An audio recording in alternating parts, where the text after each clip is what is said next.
आज निवडणूक चालू आहे आणि अतिशय चांगलं वातावरण आहे.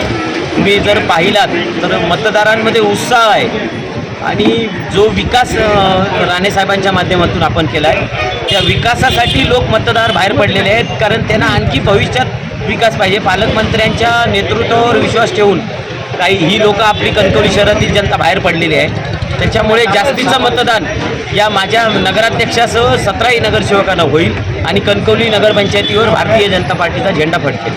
गेल्या काही दिवसात जो प्रचार केला आहे त्यामुळे तुम्हाला किती मताधिक्य मिळेल आणि किती उमेदवार निवडून येतील अशी चित्र आता मी तुम्हाला मागच्या वेळीच सांगितलं होतं की नगराध्यक्षासहित 17च्या 17 नगरसेवक निवडून येतील.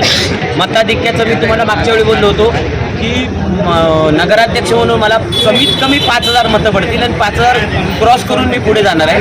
त्याच्यामुळे 5,000च्या पुढे मला मतदान होईल आणि नगरसेवक माझे सुद्धा चांगल्या मताधिक्याने निवडून येतील. तुमच्या विरोधी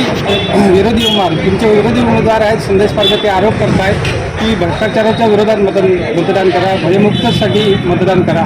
तुमचं काय म्हणणं? त्यांचं आयुष्यच भ्रष्टाचारात गेलं आहे आणि ते काय करतात, निवडणूक आली की हे ना भ्रष्टाचार, दहशतवाद हे काही मुद्दे आहेत त्यांचे, तेवढेच त्यांना माहिती आहेत.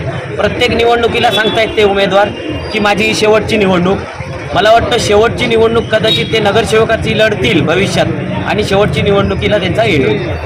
विरोधकांनी आरोप केला आहे की तुमच्याकडून धनशक्तीचा वापर झाला आहे, त्याचा परिणाम होईल का त्यांच्या आरोपात? त्यांनी काल 4-5 दिवसापासून वाटलेली धनशक्ती आम्ही उघड्या डोळ्यांनी बघितली आहे. कणकवली शहरातील जनतेने उघड्या डोळ्यांनी बघितली आहे. पण कणकवली शहरामध्ये धनशक्तीचा जरी किती वापर झाला तरी सुजाण नागरिक आहेत, ते विकासावर मतदान करतात.